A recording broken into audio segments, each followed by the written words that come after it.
Cement অভিজ্ঞতার আলো অনুষ্ঠানে আপনাদের সবাইকে স্বাগত জানাচ্ছি। আজকে আমরা এসেছি মুক্তিযুদ্ধ বিষয়ক মন্ত্রণালয়ের মাননীয় মন্ত্রী হাফিজউদ্দিন আহমদ বীর বিক্রমের কাছে। তিনি একজন বিখ্যাত ফুটবল খেলোয়াড়। তিনি পূর্ব পাকিস্তানে দৌড়বিদ হিসেবে চ্যাম্পিয়ন ছিলেন। তিনি 7 বারের নির্বাচিত এমপি, মুক্তিযোদ্ধা, রাজনীতিবিদ এবং মন্ত্রী। স্যার, আপনাকে আমাদের এই বিশেষ অনুষ্ঠানে স্বাগত জানাই। আমাকে আমন্ত্রণ জানাবার জন্য ধন্যবাদ। আমরা এই অনুষ্ঠানে শৈশব থেকেই শুরু করি। আমি দেখলাম যে 1944 সালের 29শে অক্টোবর আপনার জন্ম, এটা ঠিক আছে? জি, ঠিক আছে। তাহলে আপনার বয়স তো 81+, 82-র দিকে যাচ্ছেন এবং আপনার জীবন তো অভিজ্ঞতাময়। আপনার সুন্দর একটা বই আমার হাতে আছে, সৈনিক জীবন, গৌরবের 71, রক্তাক্ত 75। আপনি সুন্দর করে লিখেছেন আপনার ছোটবেলায় দেখা বরিশাল, সেই পাম গাছ, কৃষ্ণচূড়া, নদী তীর। আপনার জন্ম কি স্যার বরিশাল শহরেই হলো? আমার জন্ম লালমোহনে, ভোলার লালমোহনে। ওইটাই তো আপনার নির্বাচনী এলাকা? ওইটাই আমার নির্বাচিত এলাকা। এখানেই আমার জন্ম 1944 সালে। তারপরে আপনি তাহলে বরিশাল শহরে কেন এলেন? পিতা ছিলেন একজন ডাক্তার, প্র্যাকটিসিং ডাক্তার, এবং তিনি আজহারউদ্দিন আহমদ। ডাক্তার আজহারউদ্দিন আহমদ। তিনি বরিশাল শহরে প্র্যাকটিস করতেন। জি। তো সেই সুবাদেই বরিশালে আমি বেড়ে ওঠা। আমার বরিশালে জ্ঞান হওয়ার পর থেকে আমি বরিশাল শহরে। প্রাইমারি স্কুল কোনটা? জেলা স্কুল, বরিশাল জেলা স্কুল আমার স্কুল। সেখান থেকে বিএম কলেজে ইন্টারমিডিয়েট, তারপর ঢাকা বিশ্ববিদ্যালয়ে রাষ্ট্রবিজ্ঞানে অনার্স নিয়ে ভর্তি হলাম। জি। অনার্স ছিল ফুটবলে। অ্যাকচুয়ালি পড়াশোনায় কম মনোযোগ দিয়েছি, তবুও মোটামুটি উতরে গিয়েছি পড়াশোনায়। আপনি ঢাকা বিশ্ববিদ্যালয়ে ভর্তি হলেন কত সালে? 1961 সালে। 61। অনার্স করি 1964 সালে, মাস্টার্স 1965 সালে। আপনি যে ফুটবলের দারুণ, দৌড়ে ভালো, এটা বরিশালে থাকতে কি আপনি জানতেন? তো নিশ্চয়ই খেলতে তো পছন্দ করতেন। অ্যাথলেটিক্সটা, ফুটবল বরিশালে, ফুটবল ক্রিকেট খেলতাম। অ্যাথলেটিক্সটা ঝোঁকের মাথায় ঢাকায় আসার পরেই অংশগ্রহণ করি। ফজলুল হক হলের বার্ষিক ক্রীড়া প্রতিযোগিতা হচ্ছিল, সেখানে আমি এই কেটস পরেই নাম দিলাম 100 মিটার দৌড়ে। তো সেখানে প্রথম হওয়ার পর মাঠে ছিলেন বিশ্ববিদ্যালয়ের অ্যাথলেটিক্স কোচ আমেরিকান ওটিস কপি। তিনি আমাকে বললেন আমি নাকি পূর্ব পাকিস্তানের রেকর্ড ভঙ্গ করেছি। ও, টাইম দেখে দেখা গেল, দেখে বললো। এবং তিনি বললেন যে আর 1 সপ্তাহ পরেই প্রাদেশিক প্রতিযোগিতা হবে পূর্ব পাকিস্তানে, সব সারা জেলা, ইউনিভার্সিটি সব মিলিয়ে, সেখানে আমাকে নামতে হবে। আমি বললাম আমি তো অ্যাথলেট না, আমি ফুটবলার, আমার রানিং শু পর্যন্ত নাই। উনি বললেন তোমাকে এখনই চলো। ওনার জিপে তুলে স্টেডিয়ামে নিয়ে গেলেন। সেখানে একটা দোকান থেকে রানিং শু কিনে দিলেন। সেটা পরে 1 সপ্তাহ পরে প্রাদেশিক প্রতিযোগিতায় অংশগ্রহণ করলাম এবং 100-200 মিটার দৌড়ে প্রথম হওয়ার সৌভাগ্য অর্জন করেছিলাম। 1964, 65 এবং 66 এই 3 বছরই অ্যাথলেট ছিলাম। 100-200 মিটার দৌড়ে ভালো করেছিলাম, প্রথম হয়েছিলাম। কিন্তু আপনি যে ফুটবলে একদম অল পাকিস্তান ন্যাশনাল টিমে চান্স পেলেন, আপনি আর প্রতাপ হাজরা দুইজন জি পাকিস্তানের ন্যাশনাল টিমে খেললেন, তো আপনি ফুটবলার হিসেবে, আপনি অ্যাথলিট হিসেবে বিখ্যাত বা সফল, দৌড়ে পূর্ব পাকিস্তান চ্যাম্পিয়ন, ওইটা কীভাবে টের পাচ্ছেন যে আপনি ফুটবলে অনেক ভালো? আমি ফুটবল আমার নেশা, এবং স্কুল জীবন, কলেজ জীবন থেকে খেলছি। এবং তখন তৎকালীন পূর্ব পাকিস্তানের ফুটবলারদের খুব নাম ডাক, অ্যাথলেট বা ক্রিকেটারদেরকে কেউ চিনত না। সেই জন্য যশের কাঙ্গাল আমি ফুটবলেই নামলাম। ফুটবলে, এবং ফুটবলে তখন টেলিভিশনও ছিল না যে সময় আমরা শুরু করি। কিন্তু তখন দুটা বিখ্যাত টিম ছিল, ওয়ান্ডারার্স আর মোহামেডান স্পোর্টিং। তো আমি প্রথমে ছোট টিম দিয়ে শুরু করি, পরে মোহামেডানে খেলি। মোহামেডানের খেলোয়াড় হিসাবে যখন স্টেডিয়াম এরিয়ায় বা বিশ্ববিদ্যালয়ে এখানে ওখানে যেতাম, সাথে সাথে পিছনে পিছনে একটা গণমুগ্ধ ভক্তের দল সাথে সাথে থাকতো। এই যে মোহামেডানের হাফিজ জাহ, এগুলোই আমাদের জন্য তখনকার দিনে এটাই আমাদের জন্য আকর্ষণ। টেলিভিশন ছিল না, ক্রিকেট এত জনপ্রিয় হয়নি তখনও। তবে রেডিওতে ধারাবিবরণী দিত মনে হয়। সরি, রেডিওতে খেলার ধারাবিবরণী দিত, টেলিভিশনে ছিল না। রেডিওতে আব্দুল হামিদ আর মঞ্জুর হাসান মিন্টু ভাই, তারা ধারা বিবরণী দিতেন। তবে আর্মিতে যাওয়ার আগে আমি মোহামেডান স্পোর্টিং ক্লাবে খেলেছি এবং জাতীয় দলেও খেলেছি আর্মিতে যাওয়ার আগেই। আর জাতীয় দলে প্রথম সুযোগ পাই 1967 সালে। সৌদি আরবের টিম এসেছিল খেলতে, তারা পশ্চিম পাকিস্তানি 4টি ম্যাচ খেলেন এই টিমে আমরা দুজন বাঙালি ছিলাম, প্রতাপ শঙ্কর হাজরা এবং আমি। আপনারা তখন ঢাকা থেকে পশ্চিম পাকিস্তানে গেলেন খেলতে ন্যাশনাল টিমে? ন্যাশনাল টিমে, হ্যাঁ। ন্যাশনাল টিম সিলেকশন হতো, প্রায় 44 জন খেলোয়াড়কে ডাকতো, Right. প্রত্যেক পজিশনে 4 জন করে খেলোয়াড়।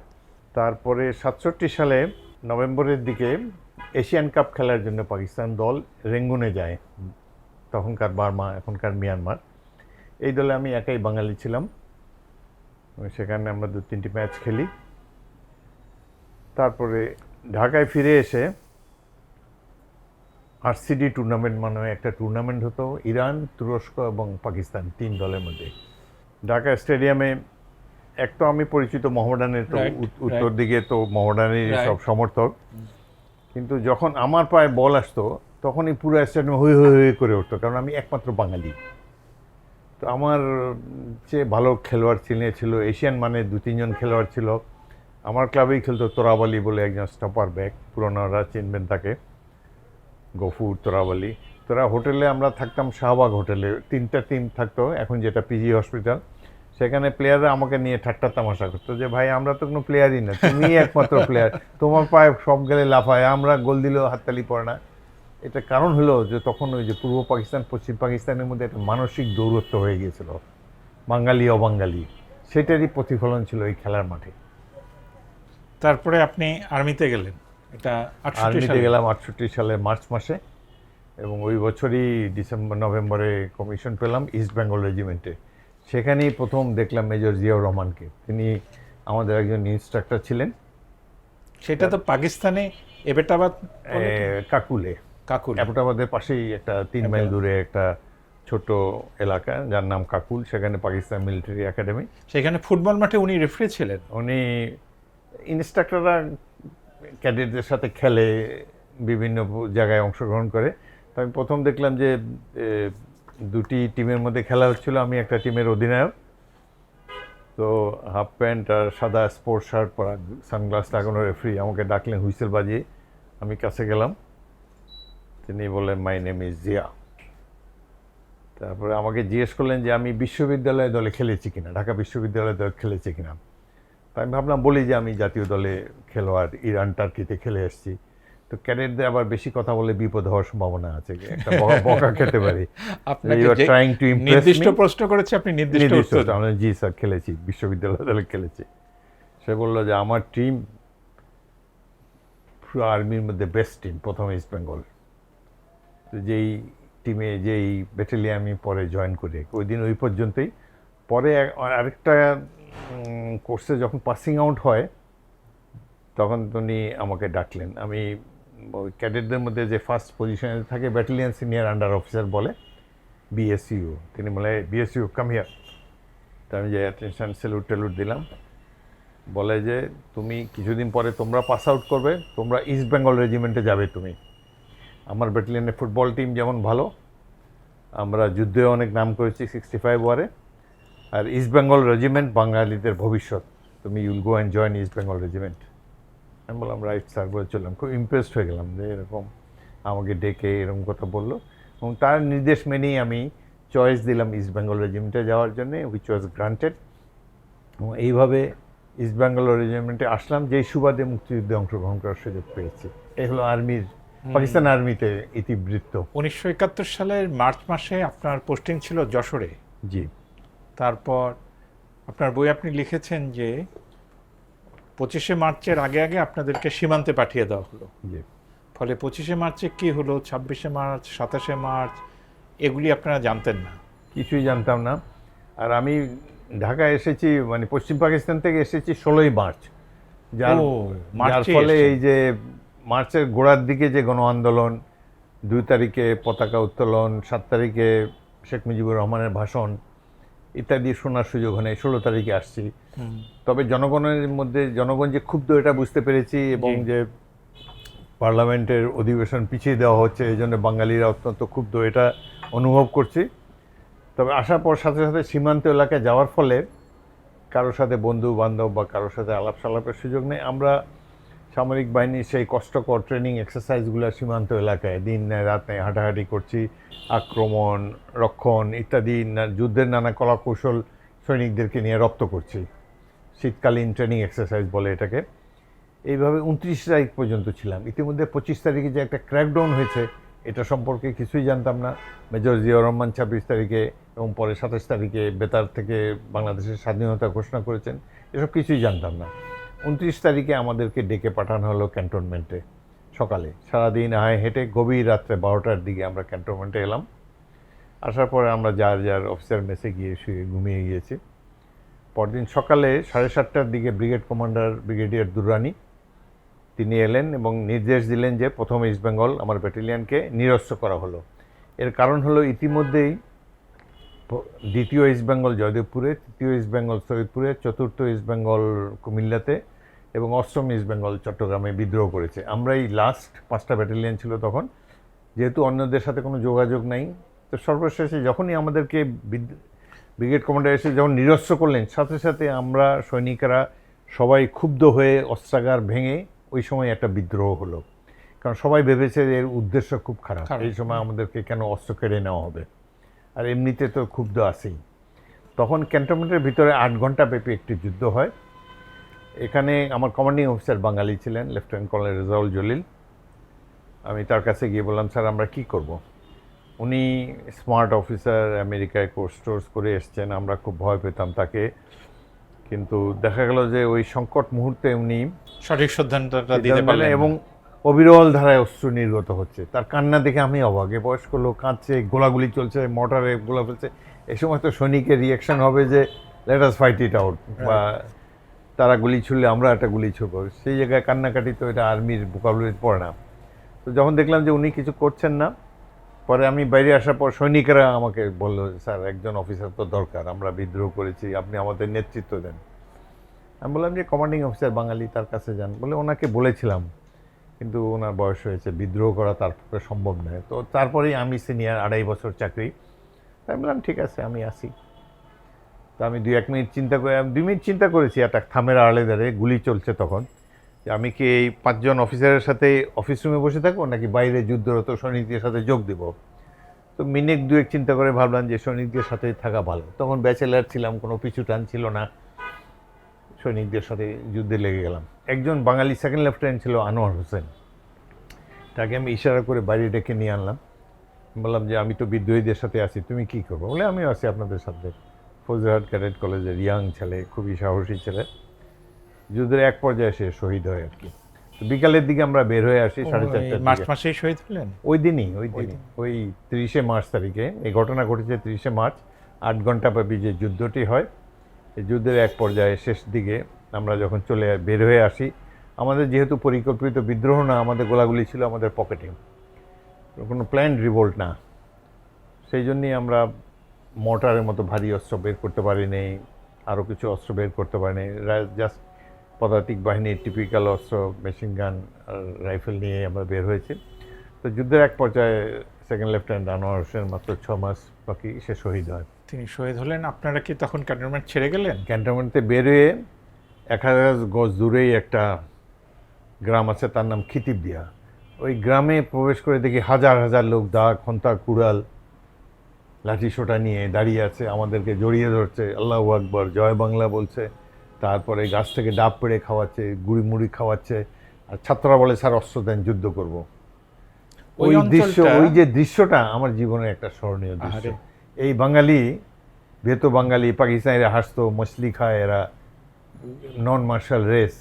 এই যে হাজার লোক বলছে অস্ত্র দেন, যুদ্ধ করব। যুদ্ধ মানে তো জীবন দেওয়া, এটা তো কোনো, এটার মধ্যে কোনো, যে মুহূর্তে আপনি যুদ্ধের জন্য অপ্ট করলেন সেই মুহূর্তে you are dead or live. এমনিতে ওই জায়গাগুলি চুয়াডাঙ্গা, যশোর, কুষ্টিয়া, এগুলি তো অনেকদিন পর্যন্ত স্বাধীনই ছিল। জি, তারপরে পাকিস্তানি সৈন্যরা ওটা পুনরুদ্ধার করে। পাকিস্তানি সৈন্যরা প্রথমে ভয় ক্যান্টনমেন্টে ছিল। তারা মনে হচ্ছে, এক তো প্রথম ভয় ছিল যে ভারতীয়রা ঢুকে কিনা আক্রমণ করতে, দ্বিতীয়টা হলো যে বেঙ্গল রেজিমেন্ট, ইপিআর, হাজার হাজার বাঙালি, তারা এসে তাদের কি করে। সেই জন্য তারা ভীত সন্ত্রস্ত হয়ে প্রথমে ভিতরেই ছিল, সেলফ ডিফেন্সে ছিল। কিন্তু ধীরে ধীরে তাদের পাকিস্তান থেকে আরও সৈন্য আসলো, আরও রসদ আসলো, আর একটু শক্তিশালী হয়ে তখন তারা বাইরে এসে বাঙালি দমনে লিপ্ত হয়। ঘর বাড়ি পুড়িয়ে দেয়, গ্রাম পুড়িয়ে দেয়, বহু মানুষকে হত্যা করে। তো যশোর, আমি যশোর থেকে বিদ্রোহ করার এক সপ্তাহ পরে আমি বেনাপোল এলাকাতে যাই। সেখানে কাগজপুকুর বলে একটা জায়গা, বেনাপোল থেকে 6 মাইল উত্তরে যশোরের দিকে।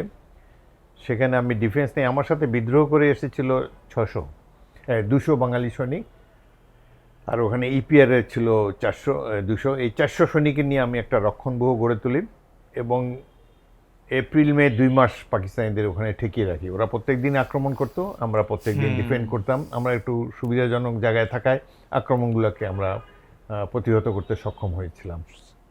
17 এপ্রিল আপনি আমাদের যে বৈদ্যনাথ তলায় মুজিবনগরের সৈয়দ নজরুল ইসলাম তাজউদ্দিন আহমেদের যে মুজিবনগর সরকার গঠিত হলো, ওইটাতে গিয়ে পৌঁছাতে পেরেছিলেন।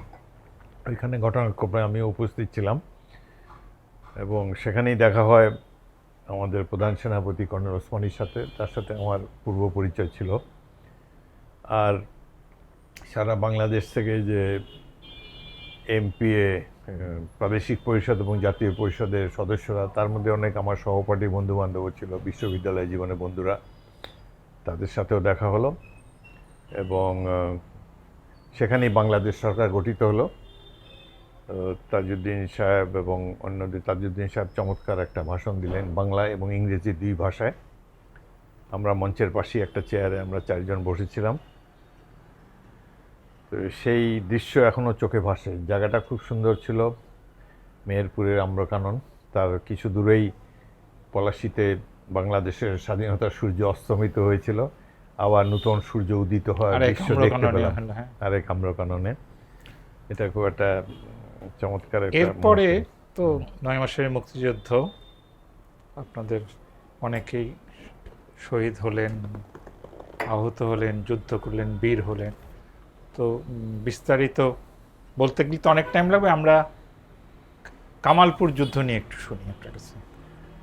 কামালপুর যুদ্ধ হলো জুলাইয়ের 31 তারিখে মুক্তিযুদ্ধের সবচেয়ে ভয়াবহ আক্রমণ এবং বলতে গেলে একমাত্র প্রথাগত বা কনভেনশনাল অ্যাটাক। পাকিস্তানি আর্মিদের ওখানকার ডিফেন্সটা নাকি খুব স্ট্রং। পাকিস্তান আর্মি খুব স্ট্রং ছিল, সিমেন্টের বাংকার ছিল তাদের, সিমেন্টের বাংকার ছিল এবং বেলুচ রেজিমেন্টের একটা কোম্পানি প্লাস 150-র মতো লোক ছিল। সেই জায়গায় 150-রও বেশি তারা সৈনিক ছিল, আরও সৈনিকদেরকে নিয়ে। তাদের কামানের সাপোর্ট ছিল, ইচ্ছা করলেই তারা কামানেগুলো ফেলতে পারতো। এটাকে স্ট্রং পয়েন্ট বলে আর্মির পরিভাষায়। এই ধরনের, সামনে তারা মাইন ফিল্ড বিছিয়ে রেখেছিল। এই ধরনের স্ট্রং পয়েন্ট আক্রমণ করতে হলে কামানের সাহায্য দরকার, আক্রমণকারী অর্থাৎ আমাদের জন্য। কিন্তু আমাদের কোনো আর্টিলারি সাপোর্ট ছিল না, যেই কারণে এই আক্রমণে আমরা 250 আক্রমণ করেছি, 100 আমরা হতাহত হয়েছি। আমার বন্ধু ক্যাপ্টেন সালাউদ্দিন মমতাজ, তিনি শহীদ হলেন। এই যুদ্ধে আমিও আহত হয়েছি। আপনার গুলি লেগেছিল? মর্টার কামানের গোলার স্প্লিন্টার শরীরে 8টা জায়গায় লেগেছিল। আর অলৌকিকভাবে ভেবেছি, এক পর্যায়ে যখন কামানেগুলোর সাথে পড়ে আমি ডাইভ করলাম ইম্প্যাক্টে, হঠাৎ দেখি যে আমার হাতে যে সাবমেশিন গানটা ছিল ওইটার বাটটা কেটে নিয়ে গেছে। অর্থাৎ 2 ইঞ্চি এদিকে থাকলে আমাকে দ্বিখণ্ডিত করতে পারতো, সেই একটা জিনিস। আর একটা মানে মেমোরি, আমরা যখন মাইনফিল্ডের মধ্যে দিয়ে যাচ্ছি তখন এই যে আধুনিক যুদ্ধ তো বেতার সেটের মাধ্যমে পরিচালিত হয়। আমার ওই বেতার সেটটা থাকে একজন সোলজারের পিছে, হ্যান্ডসেটটা আমার কাছে, কি অফিসারের কাছে থাকে হ্যান্ডসেট। তো আমরা দুজন একদম পাশাপাশি 6 ইঞ্চিও দূরত্ব নেই এবং গায়ে ঘেসে ঘেসে যাচ্ছি। ও তার পিঠে সেট আর আমি কথা বলছি অন্য কমান্ডারদের সাথে। হঠাৎ দেখি ওই যে সেট যে ক্যারি করছে ও নিচের থেকে অর্ধেক উড়ে গেল, ওই মাইনে পড়ে গেল। মানে 6 ইঞ্চি এদিকে থাকলে আমি ওটার মধ্যে পড়তাম, আমারও একই অবস্থা হতো। অলৌকিকভাবে আর কি, যার ভাগ্যে হায়াত আছে। এইভাবে আমরা এই কামালপুর ছিল জামালপুর জেলার সবচেয়ে উত্তরের একটা বর্ডার আউটপোস্ট। তার কিছুটা অংশ আমরা দখল করেছিলাম। 2 জন অফিসার, আমরা 2 কমান্ডার এই আক্রমণের নেতৃত্ব দিয়েছি। একজন শহীদ হলো, আমি আহত হলাম, যার ফলে আমাদেরকে পুল আউট করতে হলো। এবং এই আক্রমণটা করেছে যারা, এই 250 জনের মধ্যে 200 জনই ছাত্র। তাদেরকে 1 মাস মাত্র ট্রেনিং দিয়েছি আমরা তেলঢালায়। আর 50 জন আমার আগের ইস্ট বেঙ্গল রেজিমেন্টের ছিল। তো এই ধরনের স্বল্প শিক্ষিত তরুণরা এই ধরনের আক্রমণে জয়লাভ করা, আর্টিলারি সাপোর্ট ছাড়া পড়ে আর সামরিক আমি যুদ্ধ হয়েছে। 73 সালে একটা কোর্স করার জন্য ইংল্যান্ডে গিয়েছিলাম তাদের স্টাফ কলেজে। সেখানে যেহেতু আমার কমব্যাট এক্সপিরিয়েন্স আছে, ইনস্ট্রাক্টররা জিজ্ঞেস করতো, আচ্ছা যুদ্ধের মাঠে এটা কি হয়, এই সিচুয়েশনে কি হয়, তোমার কি এক্সপিরিয়েন্স? তো আমি কামালপুর অপারেশনের কথা যখন বলি, ওরা অবাক বিস্ময়ে খালি শুনতো এবং পরে বলতো যে কোনো পেশাদার বাহিনীর পক্ষে এই ধরনের আক্রমণ করা সম্ভব না, একমাত্র যারা মুক্তিযোদ্ধা বা সুইসাইড স্কোয়াড, যারা জীবন দিতে এসেছে দেশের জন্য, তারাই পারে এই ধরনের অংশগ্রহণ করার জন্যে।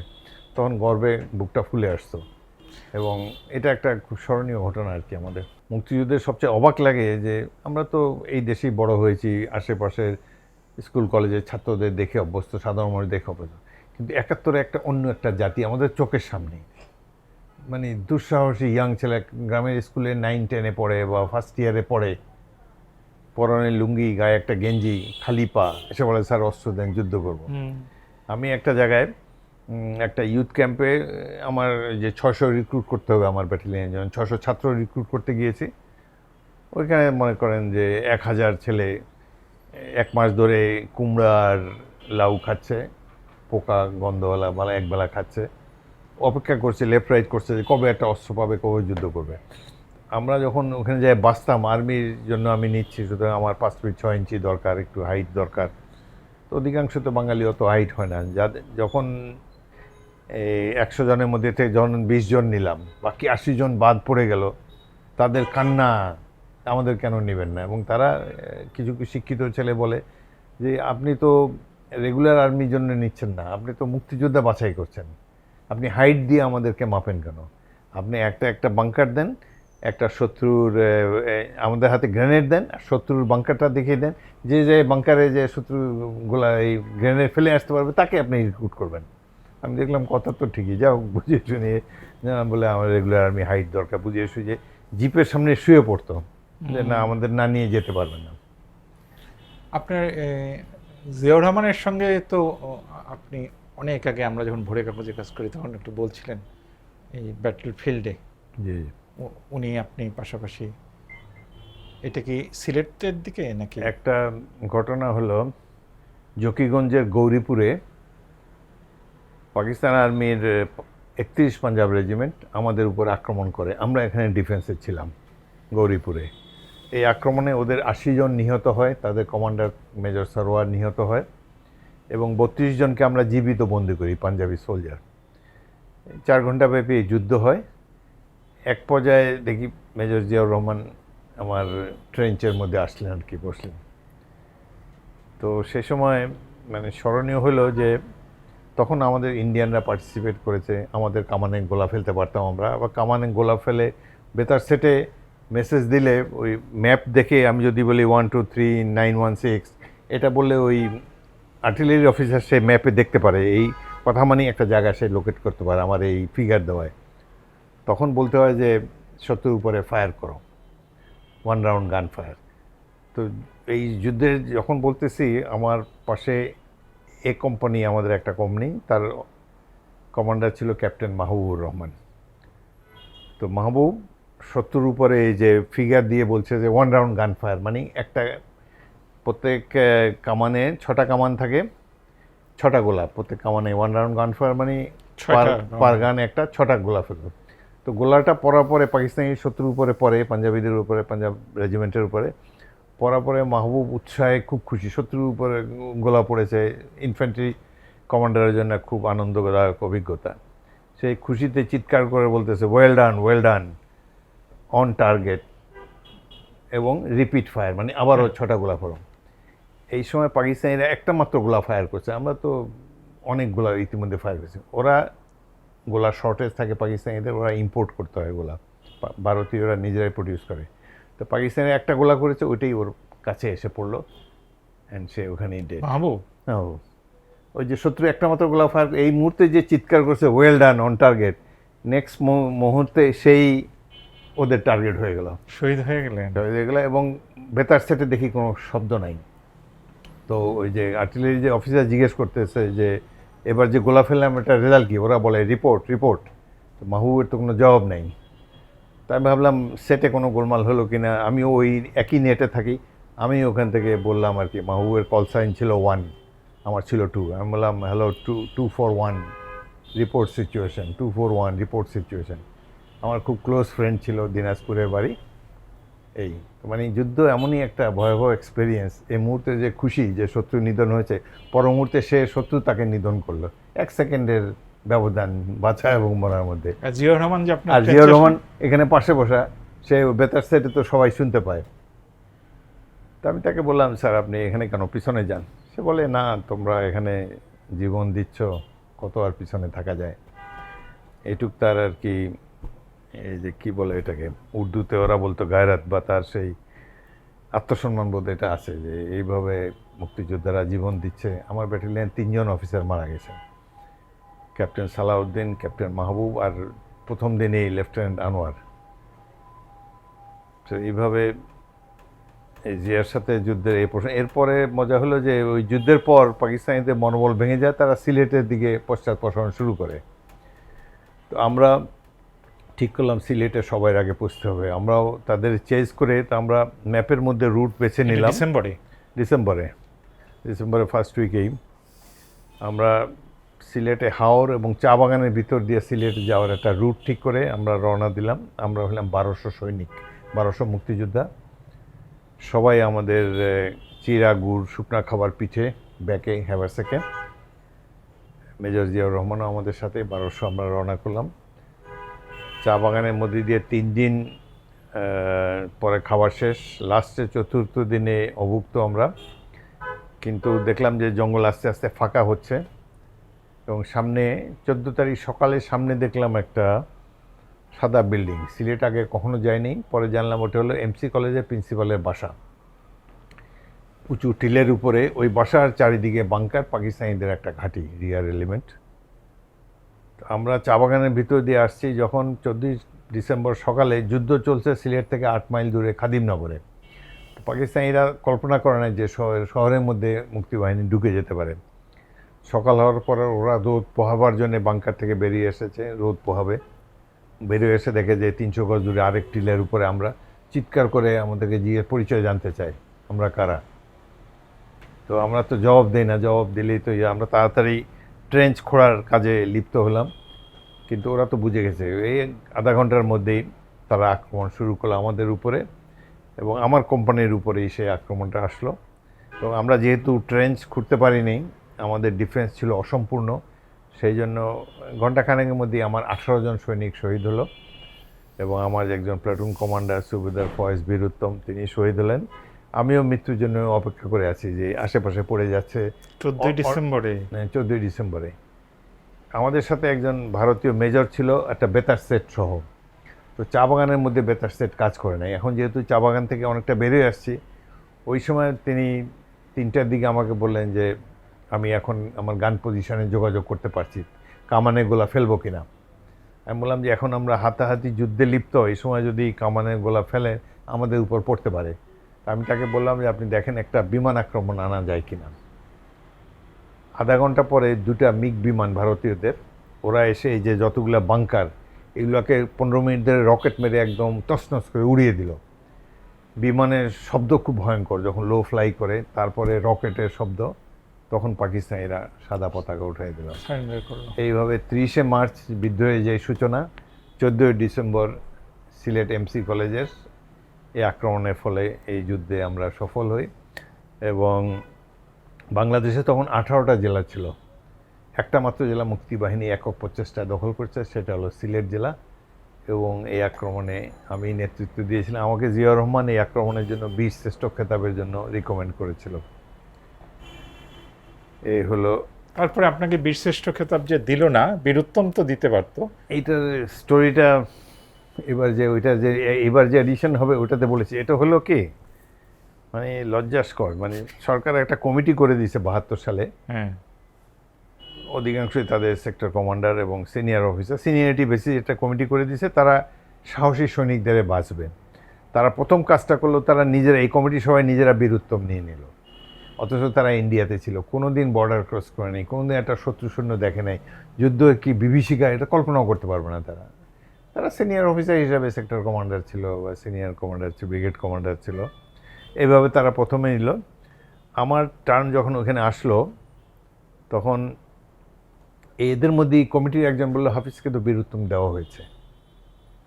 এটা বলার ফলে তখন আর আমাকে দেয় না। জিয়া রহমান ওই যে আমাকে বীর শ্রেষ্ঠর জন্য রিকমেন্ড করেছে, তো এই কেসে 99.9 কেসে বীর উত্তম দেয় আর কি। কিন্তু আমাকে বললো যে অফিসারকে আগেই দেওয়া হয়েছে, এবং সে লিখেও দিয়েছে অফিসার অলরেডি অ্যাওয়ার্ডে বিইউ বীর উত্তম। তাহলে বীর বিক্রম হয়ে গেলেন কেন? আচ্ছা, এটা হলো, এটা বলেনি, এটা আমি আগে জানতাম না এই ঘটনা, এই যে একজন লিখেছে যে অফিসার অলরেডি অ্যাওয়ার্ডে বীর উত্তম। আর্মির যে লাইব্রেরিগুলো আছে ওইখানে মুক্তিযুদ্ধে যারা অ্যাওয়ার্ড পেয়েছে প্রায় 400 জনের মতো, সবাই কোন অপারেশনের জন্য অ্যাওয়ার্ড পেয়েছে ওটা লিখিত আছে, এবং কে কী কমেন্ট করেছে কমিটির সদস্য সেটাও লিখিত আছে। তো একজন দেখে এসে বলল যে তোমাকে তো বিইউ লেখা হয়েছে, বিইউ দেওয়া হয়েছে বলে এটা বইয়ের মধ্যে আছে। সে পড়ে এসে আমাকে দিয়েছে, এবং সে ওটা ছবিও নিয়ে আসছে। তো ছবি দেখলাম যে সত্য, এটা হলো 4-5 বছর আগের ঘটনা, আগে জানতে পারিনি। আর যে বিবি দিয়েছে এটা যুদ্ধের সময় দিয়েছে, আমরা যুদ্ধের সময় 6 জনকে বীর বিক্রম দিয়েছিল, তখন দেশ স্বাধীন হয়নি। তো ওই সময় পেয়েছি, ওই সময় অত মাথা ঘামাই নেই, বাঁচি মরি ঠিক নাই। এবং পরবর্তীতে বীরত্বটা পরবর্তীতে আপনার এইটা লিখিত আছে কিন্তু আপনাকে ঘোষিত হয় না। বাট এটা আমি জানতামও না। জানলে তো যখন চাকরিরত অবস্থায় জানলে তো তখন জিয়াকে বললেই হতো, জিয়া সেনাপ্রধান হয়েছিল পরে।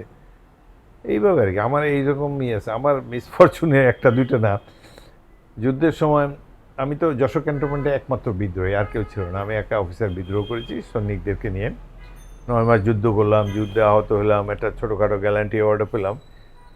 খেলার আবার ফুটবল খেলা শুরু করলাম দেশ স্বাধীন হওয়ার পর। প্রথম 2 ম্যাচে 7 গোল দিলাম, তখন মানে মোহামেডানের হয়ে 2 ম্যাচ। তারপরে বাংলাদেশ, প্রথম স্বাধীন বাংলাদেশের টিম মালয়েশিয়াতে গেল আমাকে বাদ। কারণ আপনি মোহামেডান না, মোহামেডান আমার হলো, আমার ফাদার পাকিস্তানি আমলে জাতীয় পরিষদ সদস্য ছিলেন, ডাক্তার হয়েও। 73 সালে উনি শেখ মুজিবের বিরুদ্ধে দাঁড়িয়েছিলেন ভোলাতে, আমার এই আসনে। উনি আগের 2বার এখান থেকে এমপি, আগের 3বারের এমপি। তো ভোলার থেকে শেখ সাহেব ঢাকায় 4টে আসন, আর ওই ভোলার ওই আসন 5টা আসনে দাঁড়ালেন। এবং যেদিন মনোনয়নপত্র জমা দিতে হয় তার আগের দিন তাকে হাইজ্যাক করে নিয়ে গেল আওয়ামী লীগের সন্ত্রাসীরা, পরের দিন আবার দিয়ে গেল। তখন একদিনই জমা দেওয়া যেত, এবং সাব ডিভিশন হেডকোয়ার্টারে গিয়ে জমা দিতে হতো। এই যে আমার ফাদার জাসদ থেকে দাঁড়িয়েছে, এইটাই বড় অপরাধ। তার সময় এই ঘটনা যখন ঘটে, আমি তখন ট্রেনিংয়ে ইংল্যান্ডে, তারপরও আমি, ওই জন্য আপনাকে ফুটবল টিমে দিল না? ফুটবল দিলই না, অথচ তো আমি ফর্মে আছি, ডাবল হ্যাট্রিক করছি প্রথম ম্যাচে। এগুলো আর কি। আর সে বাংলা, অন্য দলে পাকিস্তানে না খেলতে পারলে না পারলো, যেই দেশ আমরা সৃষ্টি করলাম সেই দেশে যদি মানে একটা ফুটবল টিম খেলতে যাবে, প্রথম বাংলাদেশ টিম, ন্যাশনাল টিম, আর লাস্ট টিম যেটা বাংলাদেশে, পাকিস্তান যে লাস্ট টিম খেলে তেহরানে, ওটাতে আমি ক্যাপ্টেন ছিলাম। লাস্ট ম্যাচ পাকিস্তান যেটা খেললো, 3 জন বাঙালি ছিলাম আমরা সেই টিমের।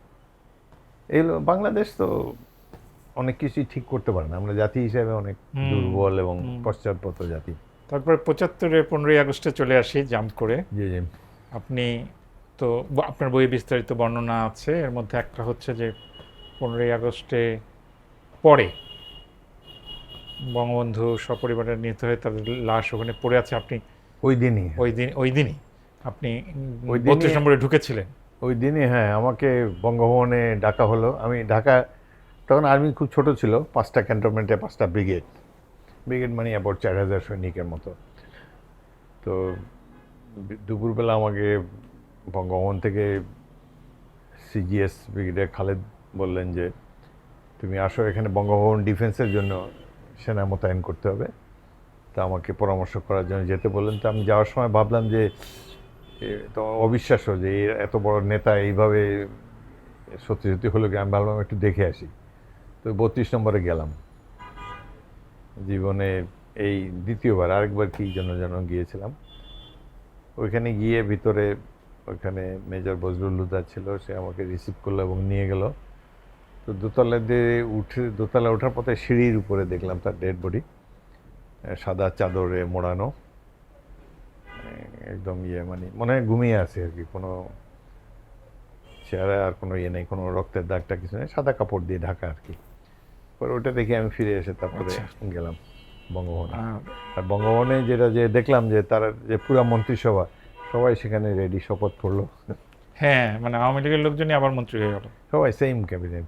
মোস্তাক তো তার বাণিজ্য মন্ত্রী ছিলেন, পুরা সব মন্ত্রিসভা সবাই মন্ত্রী হলো, শুধু এই 4 নেতা বাদে। এই 4 নেতা 2জন জেলে ছিল তখন, এই 4 নেতা বাদে সবাই এটা ছিল।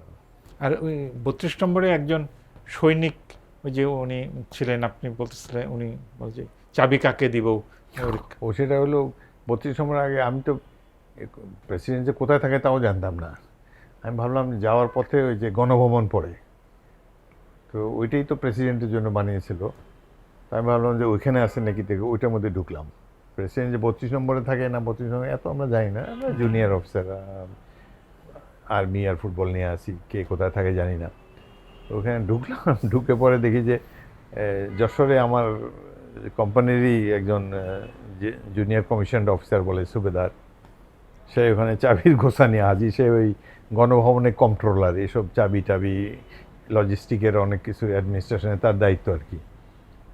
সে এই হত্যাকাণ্ডে মানে এত নার্ভাস হয়ে গেছে, আমাকে এসে খালি চাবি জমা দিতে চায় যে এগুলো আপনি বুঝে নেন আমার কাছ থেকে। আমি বলি কী জন্য? আমি বললাম এখানে কে কে আছে? বললো এখানে কেউ নাই, শুধু একজন brigadier, military secretary brigadier Mashrul Haq, খুব সিনিয়র অফিসার আমাদের, উনি বন্দি আছে। তো ওখানে ভিতরে গিয়ে দেখলাম যে মাটিতে বসে আছে গুটিসুটি আমাদের এই সিনিয়র অফিসার। তাকে যে আমি স্যালুট ট্যালুট করে তাকে সাহস দিলাম, তারপর একটা গাড়ি এনে তাকে পাঠিয়ে দিলাম। আর ওই সুবিধার আমার পিছনে, স্যার আমার চাবির কী হবে? আমি আরে প্রেসিডেন্ট মারা গেছে, আপনি চাবির চিন্তায় আছেন, বাদ দেন এগুলো। আপনার ওই অফিসার উনি তো কেউ নাই কিন্তু একা একা বসেছিল, আপনি বললেন কেউ নেই, আপনি এখানে বসে আছেন কেন? হ্যাঁ, বলে আমি তো বন্দি। আমি কে বন্দি? কোনো গার্ড নেই, কিছু নেই, কিসের বন্দি আপনি? আপনি বাসায় যাবেন? গাড়ি এনে তাকে পাঠিয়ে দিলাম আর কি।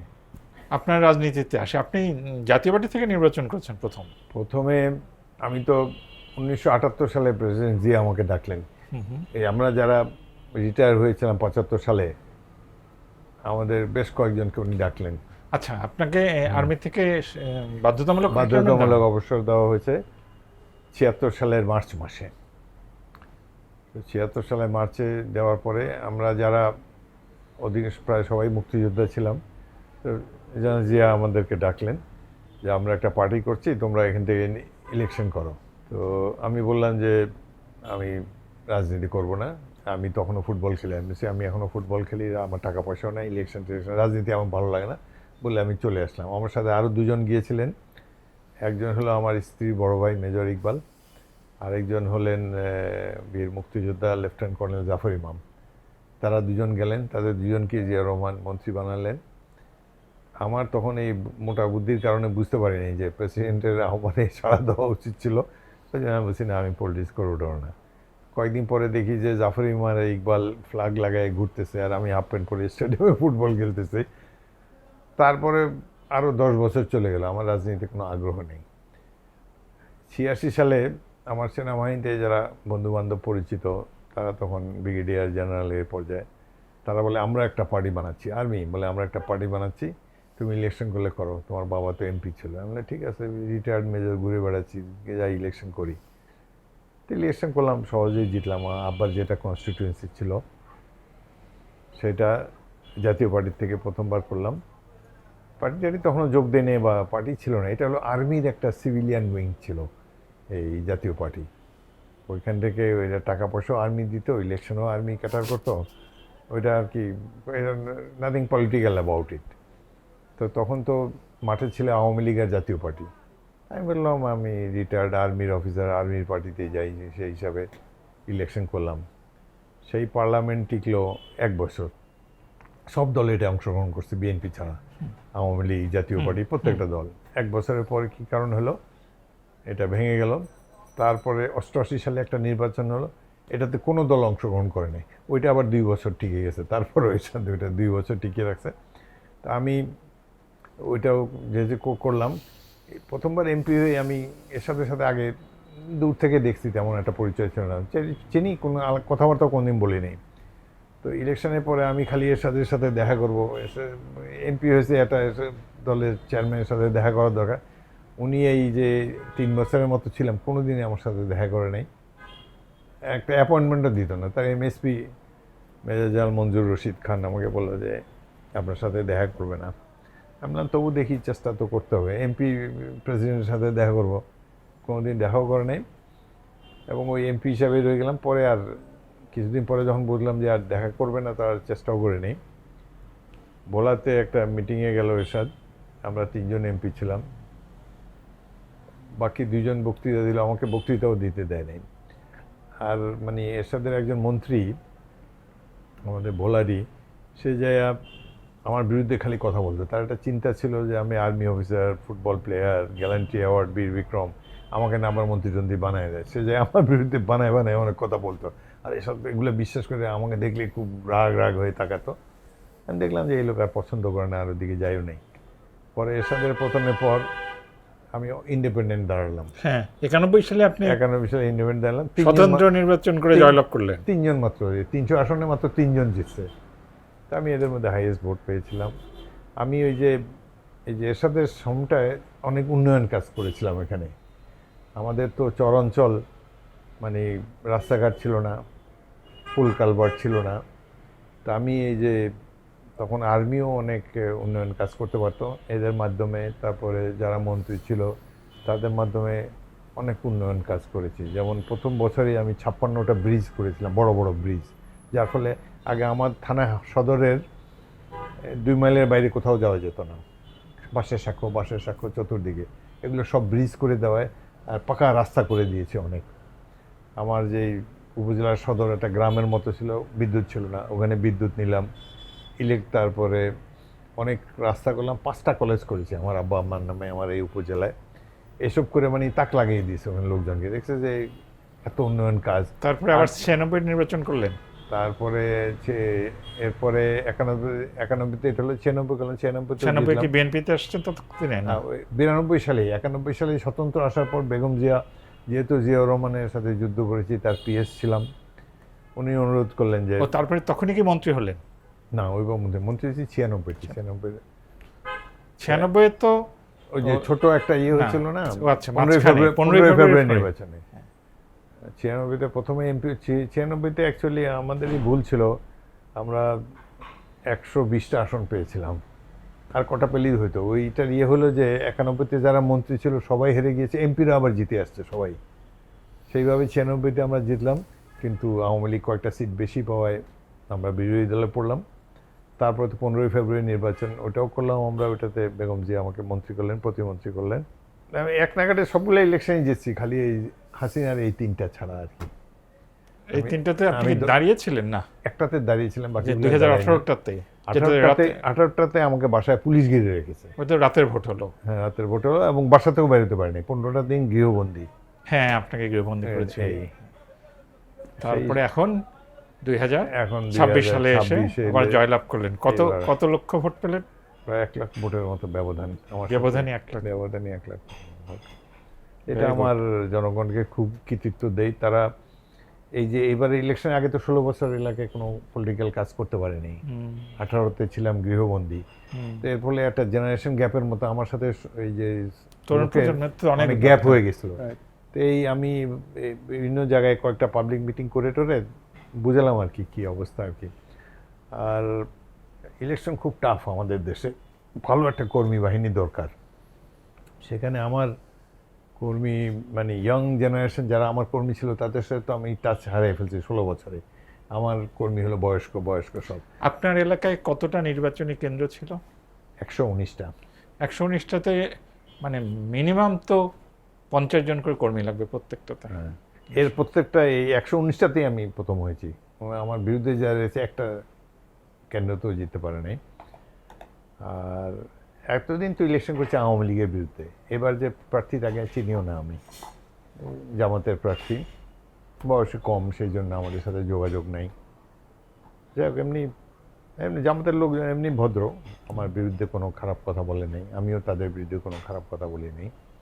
যা বলেছি তাদের দলকে বলেছি, 71-এর স্বাধীনতা বিরোধী এইসব কথা বলছি, কিন্তু ব্যক্তিগতভাবে আমিও প্রার্থীকে আক্রমণ করিনি, প্রার্থীও আমার বিরুদ্ধে কোনো আক্রমণ করেনি। And it was a very fair election. এটা আমার 10ম ইলেকশন ছিল, অতীতে যে কোনো ইলেকশনের তুলনায় এটা অনেক ফেয়ার ইলেকশন আর কি আমাদের অঞ্চলে। তাহলে আপনার ভবিষ্যৎ পরিকল্পনা কি? একটা তো হচ্ছে আপনি তো মুক্তিযুদ্ধ বিষয়ক মন্ত্রণালয়, মুক্তিযুদ্ধ মন্ত্রী, এই বিষয়ে কি করবেন?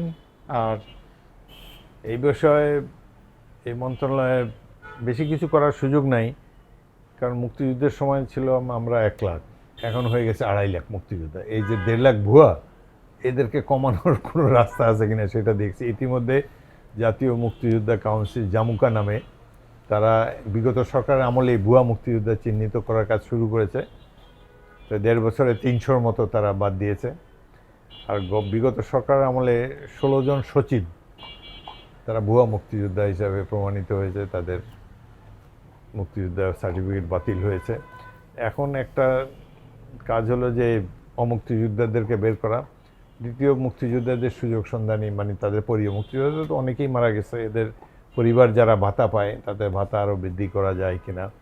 আরেকটা হলো কিন্তু যে না, আমি লাস্টটা বলি, মুক্তিযুদ্ধের যে 71-72-এ যে গ্লোরি, মুক্তিযুদ্ধের যে চেতনা, যা মুক্তিযুদ্ধের যে একটা, আমরা তো বিজয়ী হয়েছি, আমাদের বিজয়ী জাতির যে একটা গৌরববোধ থাকবে সেটা এখন তো কমে গেছে।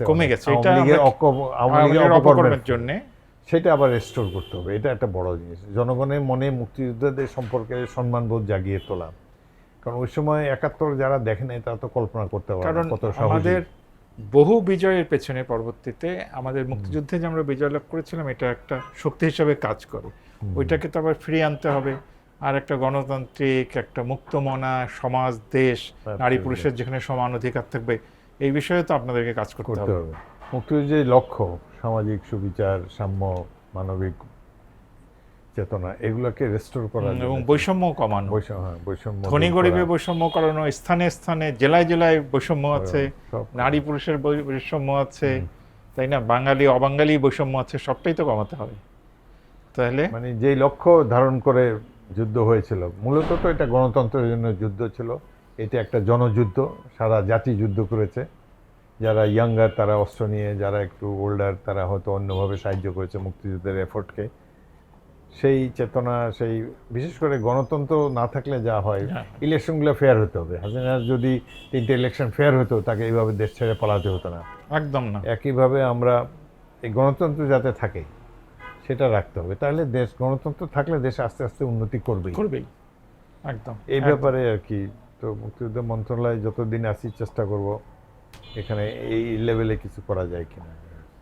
আর অনেক জায়গায় যেখানে যেখানে বাঙালি তো বীরের জাতি, আমরা এই যে সিলেটে যুদ্ধ করে সিলেট শহর দখল করলাম, সিলেটের লোকজনই জানে না, আমার দলের লোকেরাও জানে না।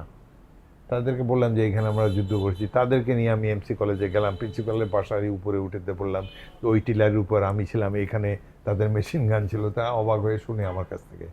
তো এগুলা যেই জায়গায় যুদ্ধ করেছে বীরের জাতি, এত আত্মদানের মাধ্যমে, এত রক্তের বিনিময়ে যে স্বাধীনতা আমরা অর্জন করেছি, জনগণকে জানাতে হবে যাতে করে ভবিষ্যৎ প্রজন্ম এতে করে অনুপ্রাণিত হয়। এটা একটা কাজ মুক্তিযোদ্ধা মন্ত্রণালয়ের। বাংলাদেশ নিয়ে মুক্তিযোদ্ধা হিসেবে আপনি কি বাংলাদেশের ভবিষ্যৎ উজ্জ্বল দেখেন, নাকি মনে করেন যে আরো আরো আরো বহু সংগ্রাম বাকি? বাংলাদেশের চমৎকার ভবিষ্যৎ আমি দেখছি। এক তো 71-এর মুক্তিযুদ্ধে তাদের সাহস, দেশপ্রেম দেখেছি অতুলনীয়। তারপরে এত বছর পর আবার এই যে 24 জুলাই আগস্টের যে গণ অভ্যুত্থান, এটাতেও যেভাবে সাধারণ মানুষ নেমে এসেছে, সর্বস্তরের মানুষ, এবং ছাত্রদের চাইতে আমি তো দেখি ছাত্রদের অভিভাবকরা রাস্তায় নেমে এসেছে, মহিলা পুরুষ নির্বিশেষে, এবং সাধারণ পেশার মানুষ, যেভাবে দরিদ্র গরিব মানুষ তারা যেভাবে এসে গণতন্ত্র প্রতিষ্ঠার জন্য সংগ্রাম করেছে, এটা দেখে আমার মনে হয় যে বাংলাদেশের চমৎকার ভবিষ্যৎ আছে। আমার থানার 12 জন শহীদ হয়েছে, এর মধ্যে একজনও ছাত্র না, মুদি দোকানদার, ঠেলাগাড়িওয়ালা, রিক্সাওয়ালা। ওই থানাতেই 12 জন ঢাকায় মারা গেছে, ঢাকায় শহীদ হয়েছে। এরা কেউ ছাত্র না, একেবারে খেটে খাওয়া দরিদ্র মানুষ। তারা তো গণতন্ত্র প্রতিষ্ঠার জন্যই জীবন দিল। সুতরাং এই দেশের ভবিষ্যৎ আছে। এবং শেখ হাসিনার মতো স্বৈরশাসককে যেভাবে সরিয়েছে, যে এইভাবে হেলিকপ্টার থেকে গুলি করা হচ্ছে, তারপর আয়নাগরে এত নির্যাতন উপেক্ষা করেও তারপরও মানুষ সরকার বিরোধী মনোভাব ধরে রেখেছে, এসব দেখে মনে হয় যে বাংলাদেশের ভালো একটা ভবিষ্যৎ আছে। We need a good leadership. নেতৃত্ব ভালো হলে বাংলাদেশ এগিয়ে যাবে, এটাই আমার ধারণা। আর একটা সামান্য প্রশ্ন, সামান্য না, বড় প্রশ্ন, মানে হঠাৎ করে আবার এই ইরানে হামলা হলো, আমেরিকানরা ইসরায়েলিরা মিলে, এখন তেলের দাম বেড়ে যাচ্ছে, সব মিলে আমি তো একটু বর্তমানটা নিয়ে অন্তত শঙ্কিত। নিশ্চয়ই, মানে তেলের দামের সেই 73 সালে যেরকম বাড়ার ফলে সারা ওয়ার্ল্ড অর্ডার চেঞ্জ হয়ে গেল। আবারও এইবার যুদ্ধে ইরান যদিও চেষ্টা করছে, কিন্তু এত পরাশক্তির বিরুদ্ধে একা যুদ্ধ করে টিকা খুব মুশকিল। বিকাশ করে, এবং এগুলো সবই আমেরিকা তার নিজের লাভের জন্য করে। করছে। জি। তাদের তেল সম্পদ তাদের লক্ষ্য। ইরাক এবং লিবিয়া তো ধ্বংস করে তারা দিয়েছে, দেখা গেল যে বিনা কারণেই তাদেরকে। আর ইসরায়েলের মুসলিম বিরোধী যে তৎপরতা, এর ফলেই আমেরিকাকে সাথে নিয়ে তারা এভাবে মুসলিম দেশগুলোর উপর অত্যাচার করে যাচ্ছে। আগামী যদি যুদ্ধ 3 মাস চলে বা আরও লম্বা দীর্ঘস্থায়ী হয়, বাংলাদেশের মতো ক্ষুদ্র ইকোনমি যেগুলো, আমাদের জীবনে অনেক কষ্ট নেমে আসবে। তো আশা করব যে আজকে তো পুতিন এবং ট্রাম্প তারা আলাপ করেছে, এইভাবে যদি একটা কোনো মধ্যস্থতার মাধ্যমে কোনোভাবে যদি এই যুদ্ধটা বন্ধ করা যায়, তাহলে বাংলাদেশের জন্য ভালো। নতুবা এটা আমাদের অর্থনীতিতে বিরূপ প্রভাব নিশ্চয়ই ফেলবে। আমাদেরকে we have to tighten our belt, ওই যে বলে, আবার সেই লোডশেডিং শুরু হবে। অনেক কষ্ট আমাদেরকে পেতে হবে বিনা দোষে। অন্যদের, ট্রাম্পের এই যে অন্যদের আগ্রাসী পাপের মনোভাব, শাস্তি আমরা ভোগ করব। অন্যদের পাপের সাথে আমরা ভোগ করবো। ভেনেজুয়েলাতে যেরকম করেছে, এখানে অন্য দেশের রাষ্ট্রপ্রধানকে ধরে নিয়ে আসে, নরিয়াকে আগে নিয়ে আসে। নরিয়াকার সময় কিন্তু আমেরিকাও মানে অনেক বিক্ষোভ হয়েছে যে কেন নরিয়াকে ধরে নিয়ে আসলো। সিনেটের মধ্যে নিক্সন তখন প্রেসিডেন্ট ছিল, বিরোধী দলের এই ডেমোক্রেটরা বলছে যে Noriega is a son of a bitch. তো নিক্সন জবাব দিয়েছে, yes is son of a bitch, বা is our son of a bitch. আমাদের মানে এইভাবে তাদের খেয়াল খুশির কারণে এইভাবে এখন বিনা দোষে আমাদের শাস্তি পেতে হবে। তা আমাদের বর্তমান যে ওয়ার্ল্ড অর্ডার, এখানে স্বাবলম্বী না হতে পারলে বা নিজস্ব ইকোনমি একটা দাঁড়া করতে না পারলে এইভাবে পরাশক্তি ক্রীড়নক হিসাবেই থাকতে হবে।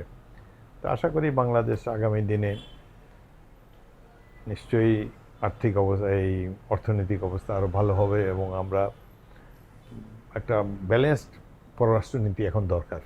আমরা কারো পকেটেও যাব না, কারো যুদ্ধ তো আমরা চাই না, সবাই সাথে মিত্রতা চাই, এবং বাংলাদেশের জনগণের স্বার্থে সবার উপরে বাংলাদেশ আমাদের দলে যেটা স্লোগান এখন, এইভাবে আমরা টিকে থাকতে হবে কষ্ট করে হলেও। আপনি অনেক সময় দিলেন, ধন্যবাদ।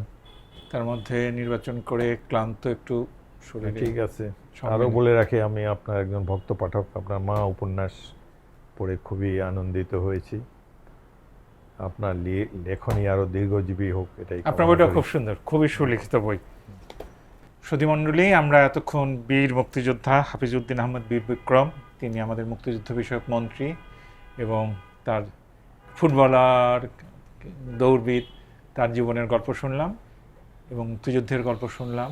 মুক্তিযুদ্ধ আমাদেরকে, এবং তার পরবর্তীতে 24-এর ছাত্র জনতার যে অভ্যুত্থান, সেটার ভিতর দিয়ে মানুষের প্রতিরোধের শক্তি, টিকে থাকবার শক্তি এবং গণতন্ত্র প্রীতি, এটার মধ্যে দিয়ে বাংলাদেশে এগিয়ে যাবে, এই আশাবাদ আমরা নতুন করে বুকের মধ্যে পোষণ করব, ধারণ করব এবং এগিয়ে যাব। সবাই ভালো থাকবেন।